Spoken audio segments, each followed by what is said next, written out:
You have to start the question Hello, because I don't know. everybody. This is Mario Linares from Rio de Janeiro, and I'm talking live with Dr. Florian Kongoli directly from from Sao Paulo. I'm broadcasting from Rio de Janeiro. And good morning.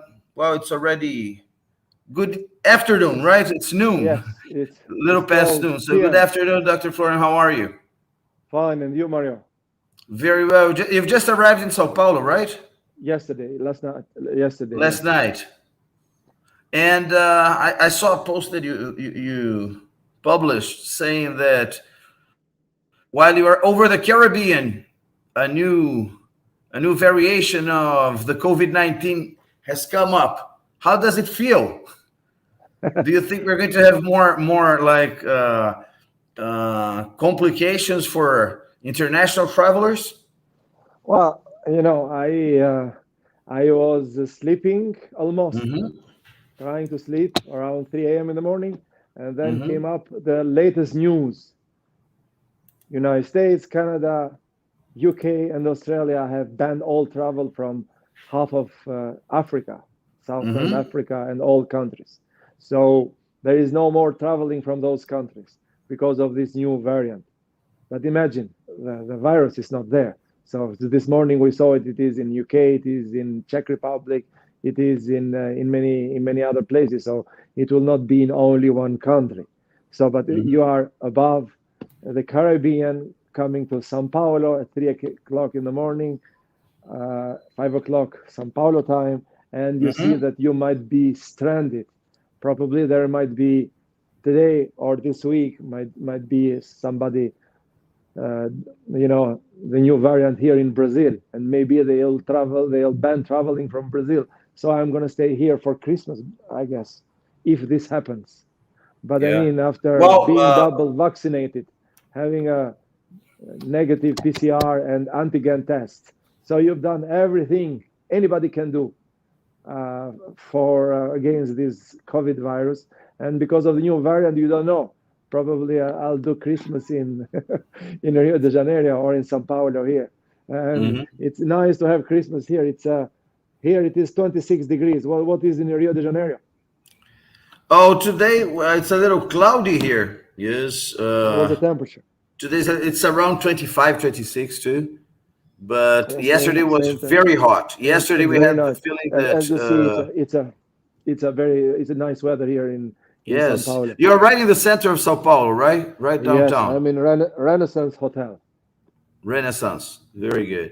You can see And it's a the beautiful you view can see. outside the window. Yeah. This is a beautiful view from my room.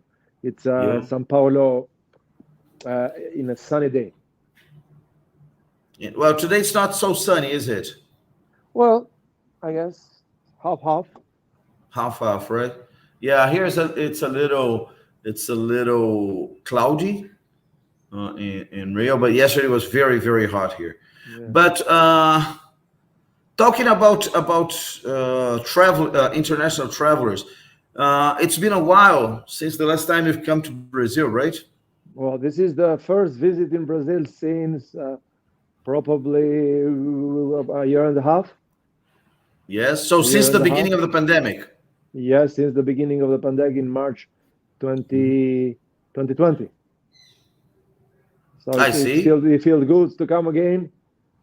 This is my fourth trip since August, but this is the first trip after the pandemic in Brazil, and then you get your new variant that maybe all travel will stop again, which does not make sense. But again, you see how important the science. Everybody is running after the science now.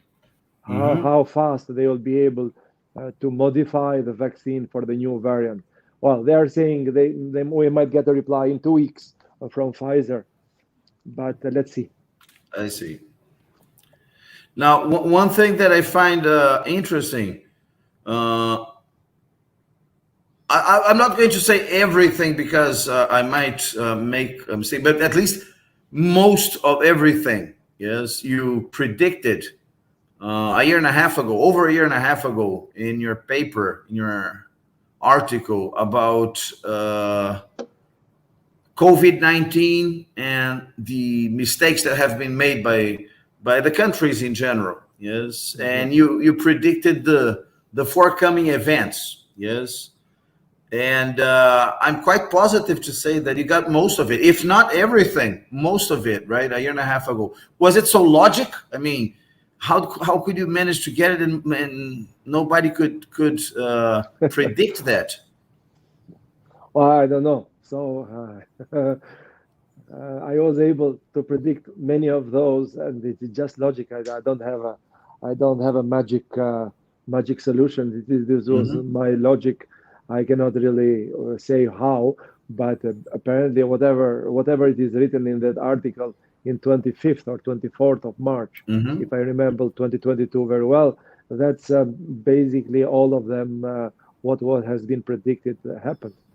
So Hmm. now their history is being repeated, and that experience should be used. It should be used not to do the same errors anymore. I But see. there was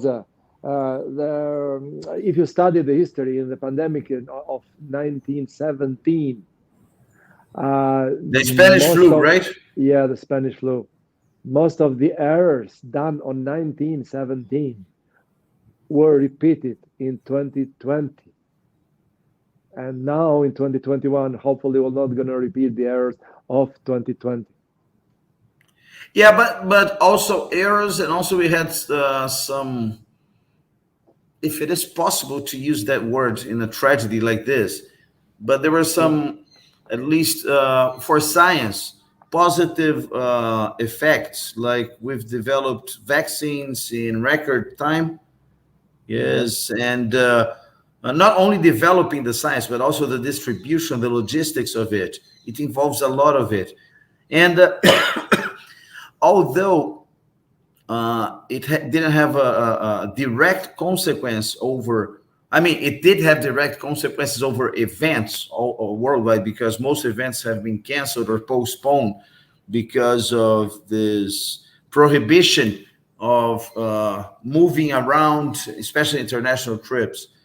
But it had a consequence that in your two main shows, SIPS and the new Rio Tech, had a big influence over because of the pandemic, from the pandemic, right? Yeah.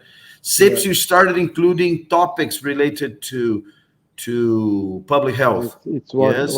one it is about COVID, one it is Uh-huh. about new technologies in medicine related to COVID, Hmm. and the other symposium is anti-oxidative stress, which is related to COVID also. So Hmm. if you are able to reduce the oxidative stress in the body, you increase the immunity, and this decrease a lot the risk caused by COVID. And this has been proven in Japan, has been proven in many countries. So I wish I would have proven myself in my body, but I never got COVID. But anyway, I get this Japanese 20X Hmm. that are one of the uh, most powerful antioxidant in the world, depending on independent studies in France. So I get them all the time, and I feel good. But these are the things that and they have been used in many hospitals in Japan, and the first line. Uh, Frontline workers that got the antioxidant, Hmm. they got the COVID or didn't get the COVID, or they got the COVID or just and passed it like a flu. When I the see. immunity is high, it was sure this cannot be applicable. This does not replace the vaccine. Hmm. Vaccine is a different story. It's a different way of working. So this does not replace the vaccine, but it helps and helps also fight the side effects of vaccine. So they are hand in hand. They do not Hmm. replace each other. It's very important, the point.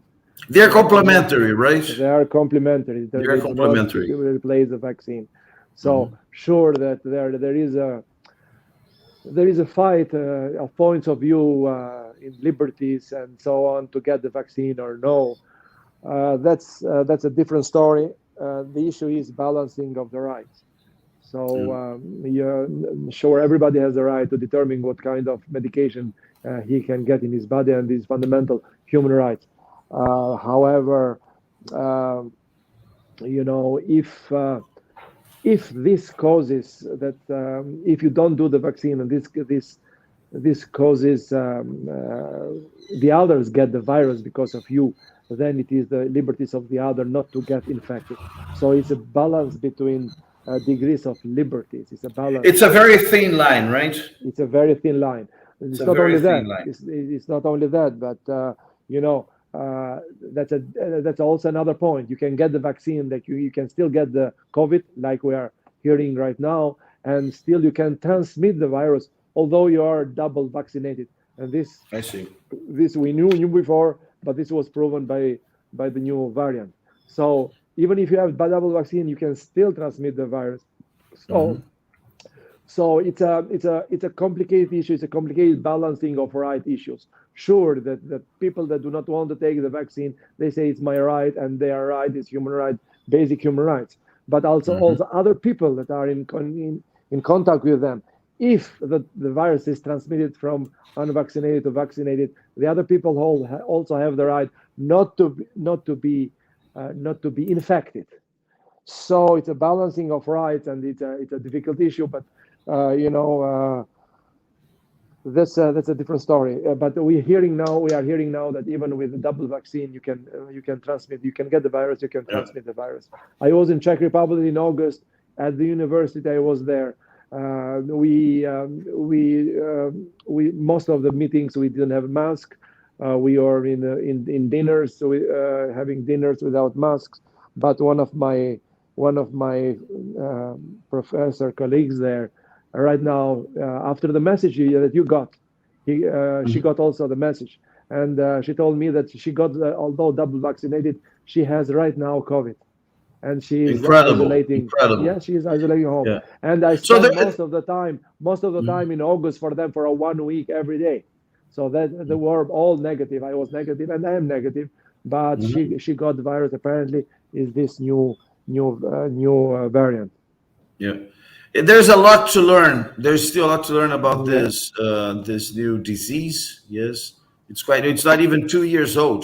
I mean, it's going to be 2 years old. I think at the end of the Science, month, probably. science, science. Science, Everybody science, now is science. running after science. The Uh issue huh. is running, sometimes abusing with science. Uh huh.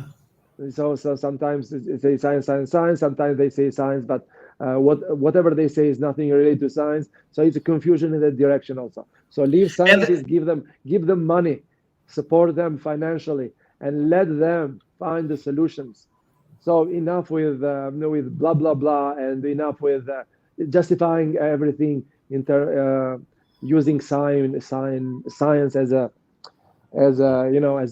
tool, as a as a fighting tool. So what scientists need is support mhm. in all fields, not just COVID. COVID is it's a direct effect. Now Yeah, of people course, understand, of but in course. all fields, science gives finds a solution. Politicians need to choose between solutions that science gives. Otherwise, if there is no solutions, politicians have no job to find what to suggest. So Hmm. where there are no solution, we cannot choose which one is the best. Let scientists find the solution, not only in COVID, but there are many other issues, in I see. sustainability issues. So most of people dealing with sustainability, those that dealing with science are only a few, while science has to be the major one. So that's what we do all the time here. For example, I'm here. This is one of my joy of my activity to come and meet our clients. The Florian office in Brazil. We have various projects making the existing technologies Hmm. sustainable, making the existing technologies sustainable through optimization, control, and automation.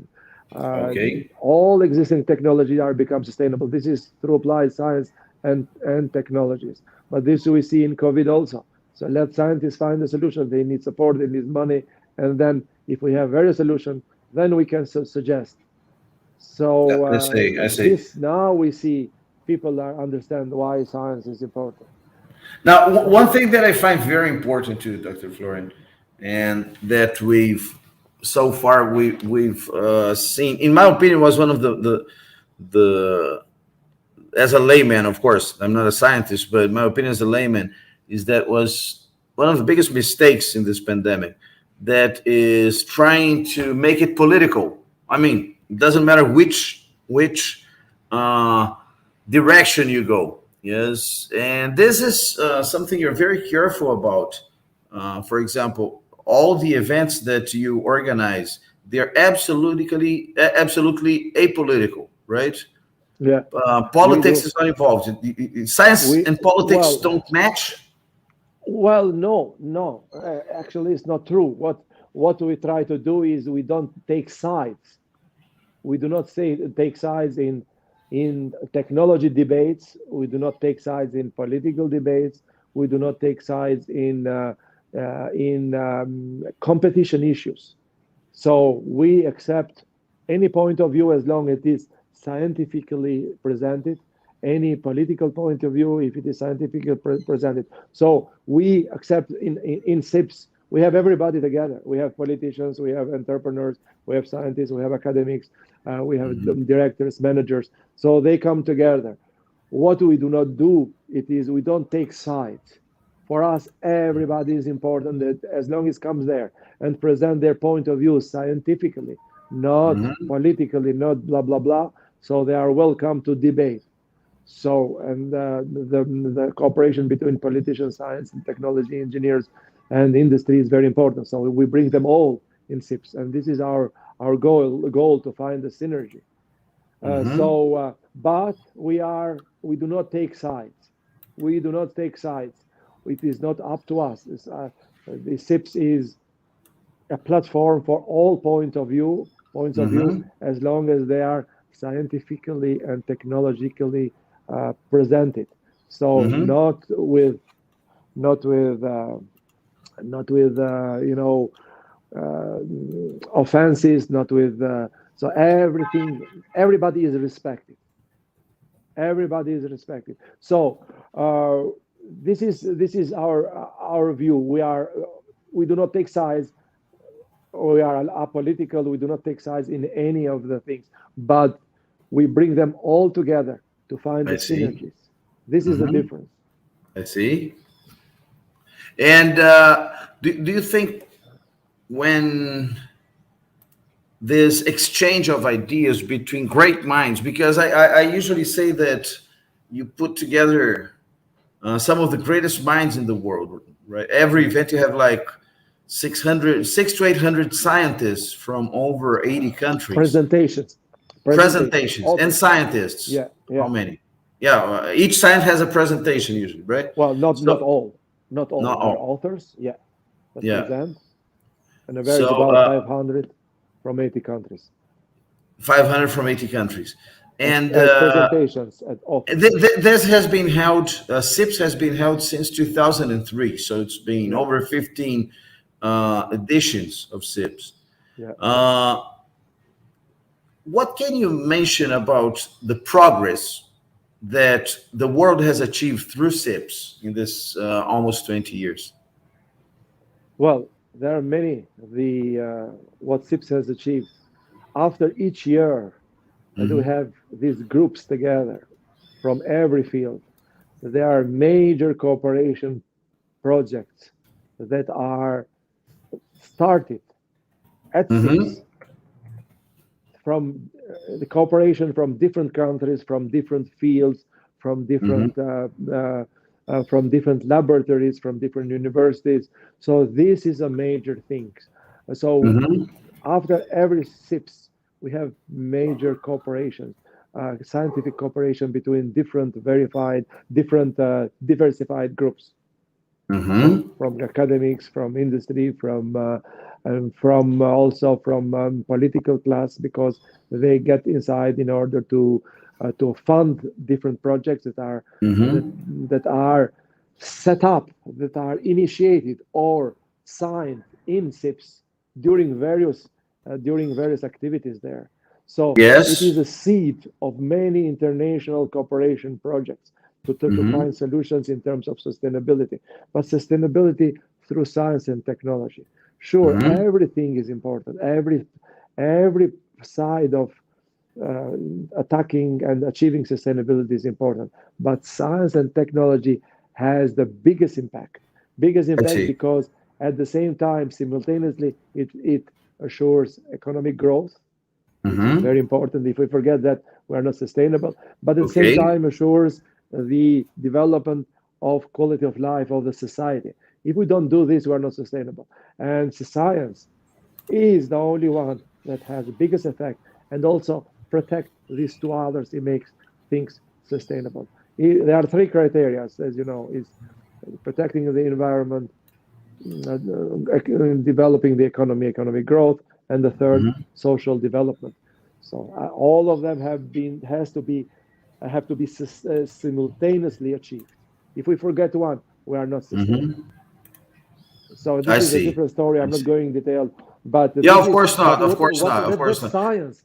Science is the one that achieve the most in the most efficient way these three criteria at the same time, because these I three see. criteria are in the same table, and then they have this table is three legs. Our famous sustainability framework Mm-hmm. with three pillars. It's a table with three pillars. One is Yes. science and technology, in its government and management, and the third is education and civil society. Any of these legs goes away, everything falls. So we are not able to fulfill any of the criteria of Mm-hmm. sustainability, I even see. less the three criteria at the same time. So these pillars are important, but you have to start with science. They are in a circle. You have to start with science to find the solution. But to start with Mm-hmm. science, you have to prepare people to work on Florian? Florian? Florian? I have an issue with your audio. Florian? Florian? We're having a technical issue with Dr. Florian's audio. Florian? Dr. Florian? Can you hear me, Dr. Florian? Dr. Florian?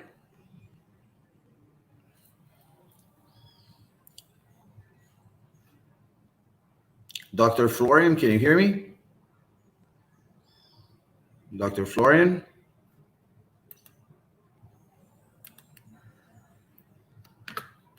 Well, we had a technical issue with Dr. Florian Kongoli while he was broadcasting from the Renaissance Hotel in Sao Paulo.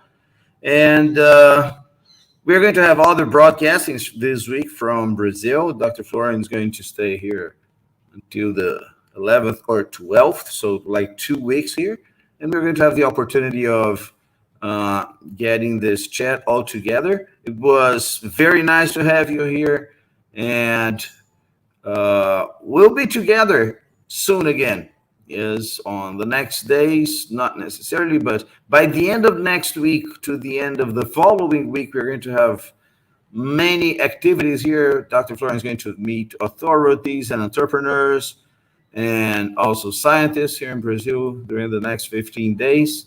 And we're going to bring everything live from Sao Paulo or Rio de Janeiro. And I'm Mario Linhares, and I was glad to have you on this chat, on this talk. And see you later very soon.